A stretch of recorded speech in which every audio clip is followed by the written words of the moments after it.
నాన్నగారు చెప్పారు జాతక ప్రకారం ఇప్పుడు నాకు టైం బాగలేదని. ఈ లగేజ్ మోసి మోసి నా నడం పోయింది. అరే ఏమైంది? ఈ లగేజ్ అంతా ఇక్కడికి ఎందుకు తీసుకొచ్చారు? మరి ఇవన్నీ ఎక్కడ పెడతాను? హౌస్ ఓనర్ నన్ను గెంటేశారు. గెంటేశారా? అఫీషియల్ టూర్ మదురైకి వెళ్ళిన హస్బెండ్ అతను మిమ్మల్ని మౌంట్ రోడ్ లో చూశాడట. నన్నా? మరి ఇంకెవర్ని? గంట సేపు నిన్న నన్ను ప్రశ్నించాడు. చివరికి పోలీసులతో చెప్తాననేసరికి నేను ఒప్పుకున్నాను. కరెక్టే, కానీ జ్యోతి నువ్వు పంజాబ్ లేడీస్ హాస్టల్కి వెళ్ళి ఉండొచ్చు కదా. అక్కడ రూమ్ లేదు కదా రామ్. అవును, అది నిజమే. పోనీ ఇంకేదైనా హాస్టల్? అది దొరకలేదనే కదా మన ఇద్దరం కలిసి ఇలా డ్రామా చేశాం. అయినా నేనెలా ఆయన కంట్లో పడ్డాను? ఓ పని చేద్దాం, ఆయన చూసింది మా బ్రదర్ అని చెప్పి మనం ఇంకో గేమ్ ఆడదాం. అయినా లోకంలో ఒకరిలా 7 ఉంటారని చెప్తుంటారు కదా. ఇంకా డ్రామాలు ఆడితే జైలుకి వెళ్లాల్సి ఉంటుంది. నేను అతని దగ్గర అన్ని ఒప్పుకున్నానని చెప్పింది మీరు వినలేదా? మరి ఏం చేద్దాం? అదే నేను అడుగుతున్నాను. నేను ఆఫీస్కి వెళ్ళాలి. దేవుడా. చూడు జ్యోతి, నువ్వేం టెన్షన్ అవ్వద్దు. మా అన్నయ్య తెలుసుకుంటే ఏదో ఒక మార్గం దొరుకుతుంది. ఇంకేనా అన్నయ్య? అన్నయ్య మాస్టర్ అంగ లేదు సార్. లేరా? ఎక్కడికి వెళ్ళారు? పాండిచేరికి వెళ్ళారు. అయ్యో ఎందుకు? వండి ట్యాక్స్ అడిగా. ఎప్పుడు వస్తారు? ఏం చెప్పలేదు సార్. అయ్యో ఏం సార్ విశేషం? ఏం లేదు, అంతా బానే ఉంది. మీరు బానే ఉన్నారుగా? వండి ఏడే.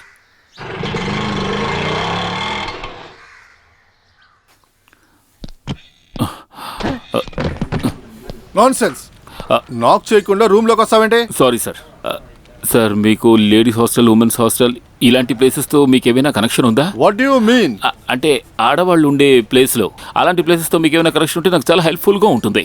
3 స్టార్ బిల్డర్స్ GM కార్తికేయన్ నేను. కరెక్ట్, అది తెలిసేగా నేను మిమ్మల్ని హెల్ప్ అడుగుతున్నాను. ఒక చిన్న అద్దెలు దొరికినా చాలు, కానీ ఈ రోజే నాకు అది కావాలి. నేను హౌస్ బ్రోకర్ని కాదు, అర్థమైందా? బ్రో అయ్యో, నేను ఆ ఉద్దేశంతో చెప్పలేదు. నా ఉద్దేశం ఏంటంటే sorry ladies. Get out I say.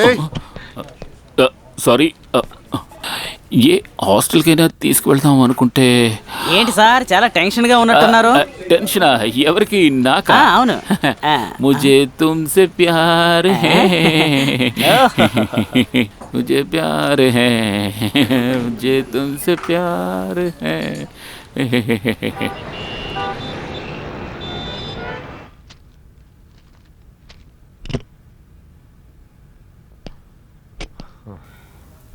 Time 10 అయింది. ఎందుకు ఇంత లేటు?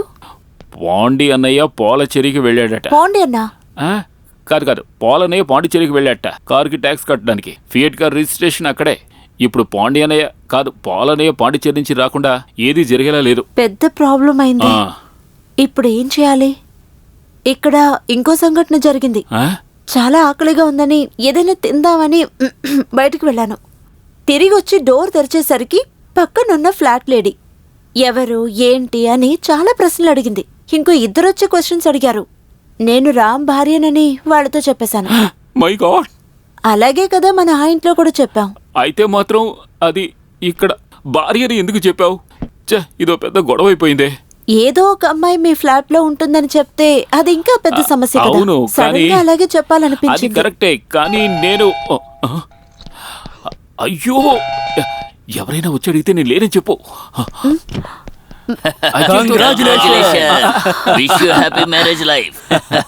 చాలా బాగుంది. 10 పైసలు కూడా ఖర్చు లేకుండా రిజిస్టర్ ఆఫీస్ కి వచ్చి పని పూర్తి చేసుకున్నాం.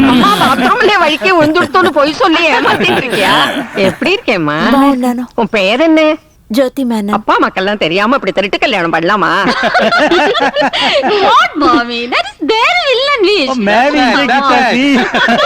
ஆனாலும் பொண்ணு மகாலட்சுமி ஆட்டம் இருக்கா. நீ ரொம்ப கொடுத்து வச்சிருக்க. ओए रामू, तू सानू ट्रीट नहीं दिती, कोई गल नहीं, असी तानू मिठाई खिलाने. ओ सोने हो ढाई किलो నీజేనా खा यार खा ఆగండి ఆగండి ఆగండి సంప్రదాయ పద్ధతిగా జరగలేదుగా ఇప్పుడు ఈ పద్ధతిని ఆచరిద్దాం. మొదల్లో కొండటికి పొడుగుతాం అప్పుడు మరి ఆమె చేపట్టం ओ रामू ले यार ले पड़कोड़ा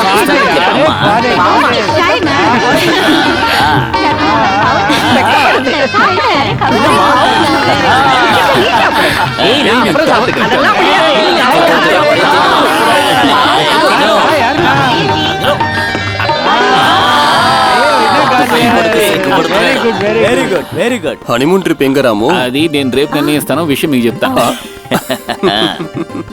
இனிமே நான் உங்க கூட பேசவே மாட்டேன். ఏ என்கிட்ட ஒரு வார்த்தை கூட சொல்லவே இல்லையே. అసలు విషయం ఏంటంటే gentlemen, it's getting very late. Let us take rest. Come on, we'll push up. हाँ जी चलो चलो ओके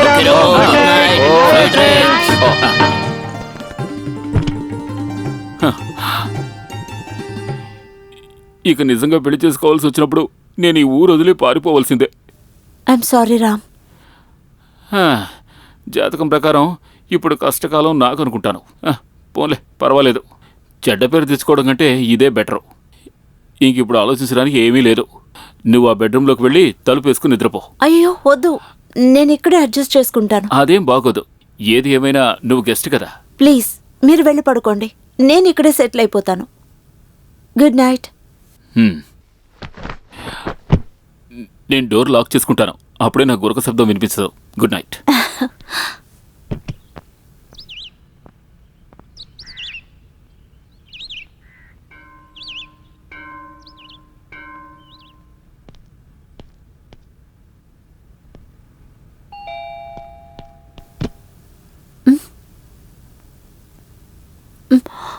బెల్లి కొట్టింది నేనే.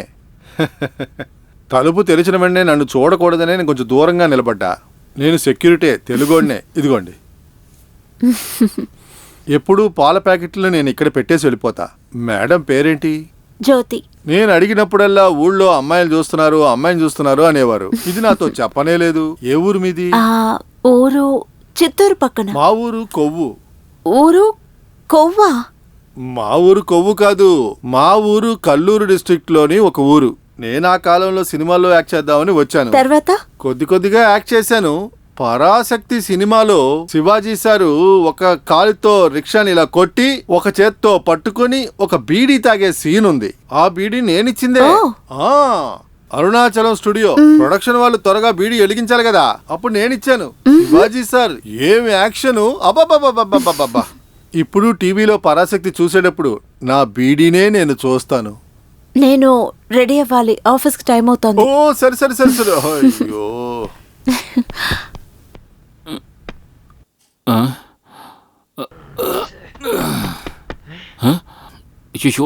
వస్తున్నాను. 1 second. Coming. Hi. Good morning. Morning. ఉదయం టీ తాగే అలవాటు ఉంటే ఇది తాగొచ్చు.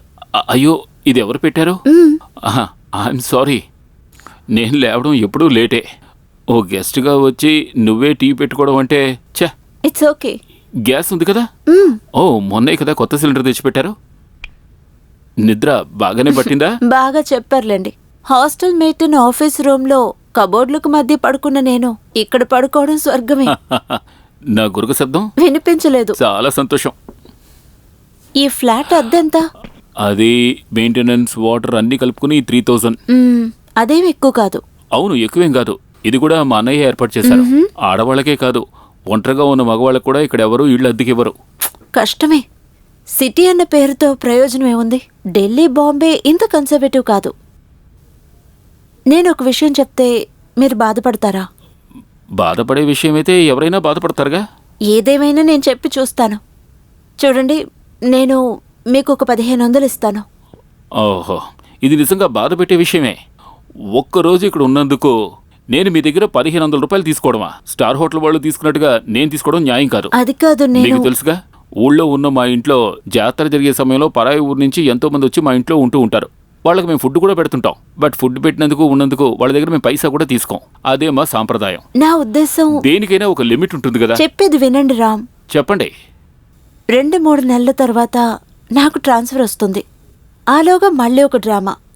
దొరికిపోతే మళ్ళీ ఇలా బయటికి రావాల్సి వస్తుంది. అది మాత్రమే కాదు, కొత్త ప్లేస్లో ఎన్ని ప్రాబ్లమ్స్ వస్తాయో ఎవరికి తెలుసు. అందుకే నేను చెప్తున్నాను, మంత్లీ 3000 సగం 1500 నేను మీకు. అయ్యో అది I feel very comfortable here. It's a request. ఆ, ఇక్కడ ఉన్న వాళ్ళందరూ మనల్ని హస్బెండ్ అండ్ వైఫ్ అనుకుంటున్నారు. సో ఆ ప్రాబ్లం కూడా సాల్వ్. అది ఇదంతా తలరాతే రామ్. ట్రైన్లో మనం కలిసి ప్రయాణం చేశాం. నిన్న నేను ఇక్కడ నిద్రపోయాను కదా, ఏదైనా ప్రాబ్లం వచ్చిందా? ఇంతవరకు ఒక ఎక్స్టెన్షన్ అంతే కదా. ఆ, మీ ప్రైవసీకి నేను ఇబ్బందిగా ఉంటే. నో అదేం కాదు. చూడు జ్యోతి, ఒక రకమైన ఇండిసిప్లిన్తో కూడుకున్న ఓ బ్యాచులర్ లైఫే నాది. చూడు, ఇలా అస్తవ్యస్తంగా ఉంటుంది నా జీవితం. ఎప్పుడైనా వస్తుంటాను, ఎప్పుడైనా పోతుంటాను. కొంతకాలం అయినప్పటికీ నీకు అడ్జస్ట్ అవ్వడం కష్టంగా ఉంటుంది. నా కష్టం పక్కన పెట్టండి. ఫ్లాట్కి 2 తాళాలు ఉన్నాయి కదా. కీస్ 3 ఉన్నాయి. మరేంటి, మీకు ఇష్టమైనప్పుడు రావచ్చు, వెళ్ళొచ్చు, ఏమైనా చేసుకోవచ్చు. కష్టంగా ఉందా రామ్? ఇంటికొచ్చిన గెస్ట్ని బయటికి గెంటేసే సాంప్రదాయం కాదు మాది. ఓ, థ్యాంక్ యూ వెరీ మచ్.